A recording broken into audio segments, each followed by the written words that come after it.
Oi, vamos continuar o nosso estudo sobre saúde, lembrando que a disseminação de doenças pelo mundo foi possível a partir do momento em que o homem começou a viver em sociedade. Ele passou a produzir o seu próprio alimento, criar animais, plantar e ocorreu o crescimento populacional. Esse crescimento populacional também trouxe interferência do homem na natureza, proporcionando a disseminação de doenças. Já no período das grandes navegações, a disseminação de doenças ficou mais evidente. Conquistadores e exércitos saíam da Europa em direção a novas áreas, novas regiões, com o objetivo de conquistá-las e conseguir matéria-prima. Eles também serviam de vetores para doenças. Exemplo disso é o que ocorreu na América. Estima-se que com a chegada de Cristóvão Colombo, cerca de 100 milhões de indígenas morreram vítimas de doenças. Nos séculos seguintes, o intercâmbio de doenças não parou de se expandir. Juntamente com escravos europeus, animais, plantas e mercadorias, vinham sífilis, cólera e verminoses.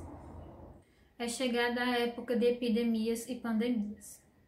E hoje, século XXI, pessoas ainda morrem de doenças que são preveníveis ou que têm cura.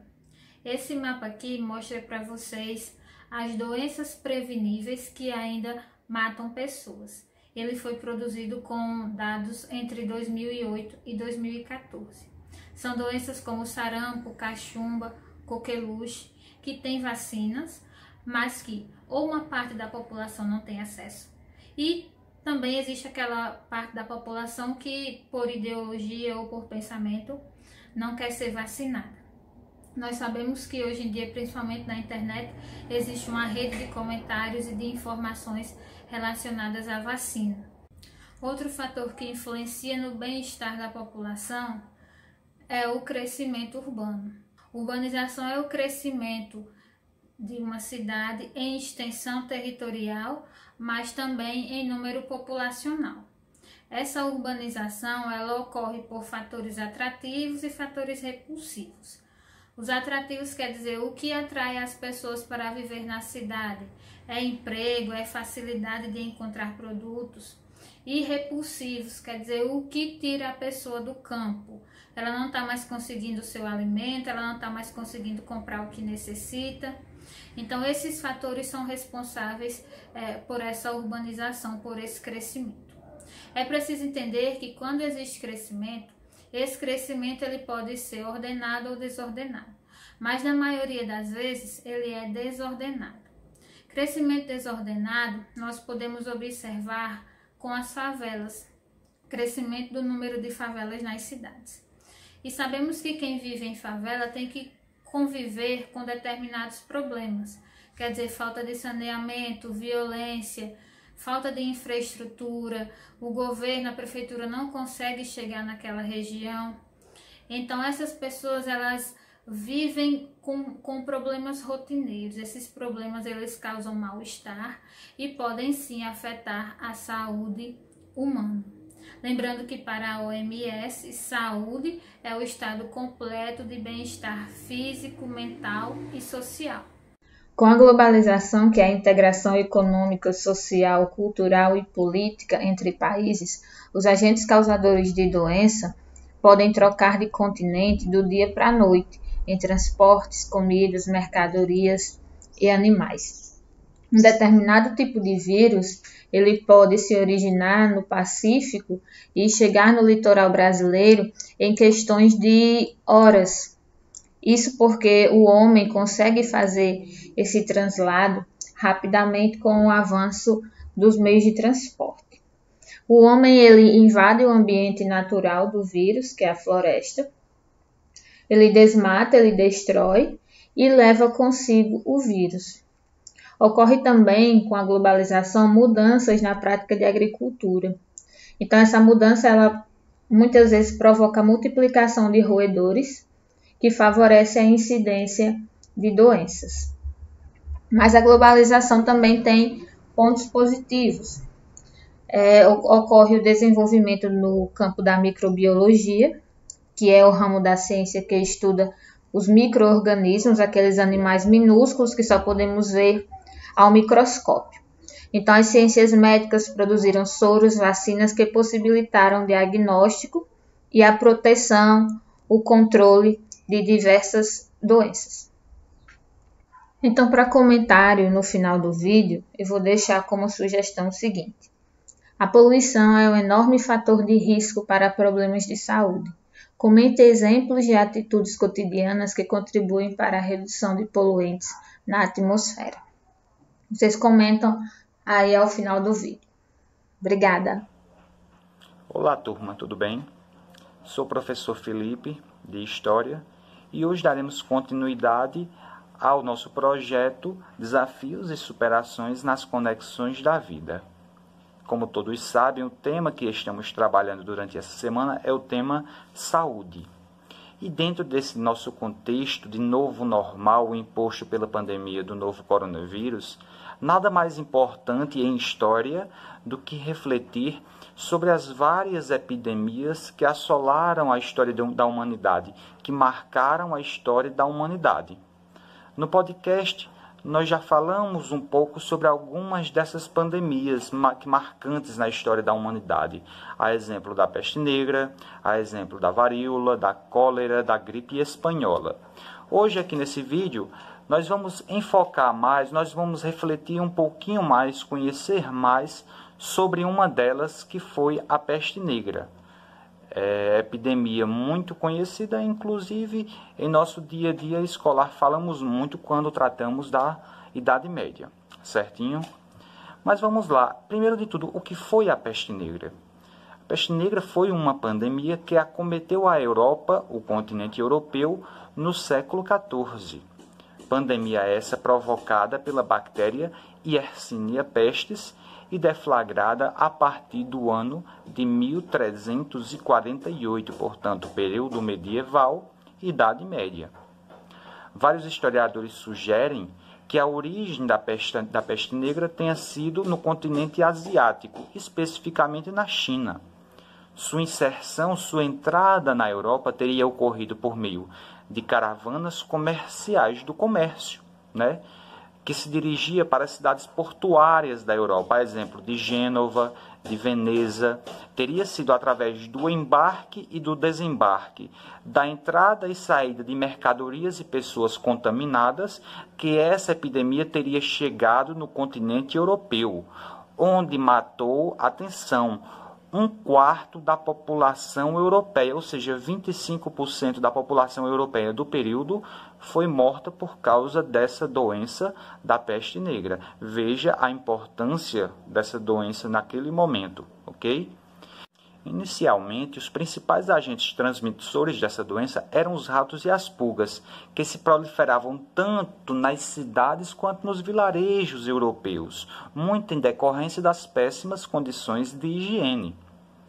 No entanto, posteriormente, na fase mais crítica da pandemia, a transmissão ocorreria pela via pneumônica, isto é, pela via aérea, por meio de espirros, da tosse, o bacilo, a bactéria, acabava sendo transmitida pelo ar.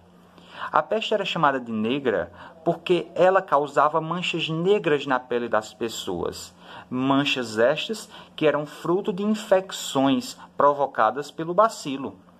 Essa peste também ficou conhecida não só como negra, mas também peste bubônica, por provocar bubões ou bulbos, isto é, inchaços em todo o sistema linfático, em todo o corpo, principalmente nas regiões das axilas, da virilha e do pescoço. Formavam-se os bubões, ou seja, os inchaços, e assim criou-se o nome chamado peste bubônica. A situação agravou-se de tal forma que a quantidade de mortos era maior que a quantidade de pessoas disponíveis para enterrá-los. Veja a situação que chegou à Europa. A quantidade de pessoas mortas era maior que a quantidade de pessoas disponíveis para enterrá-las. A cultura medieval, a cultura da Europa na Idade Média, foi profundamente modificada e afetada por essa atmosfera de catástrofe, de fim do mundo que a peste trouxe. várias pinturas da época expunham imagens da chamada dança macabra ou da dança da morte, em que pessoas de várias ordens sociais eram representadas juntas, dançando com esqueletos que simbolizavam o potencial destrutivo da doença.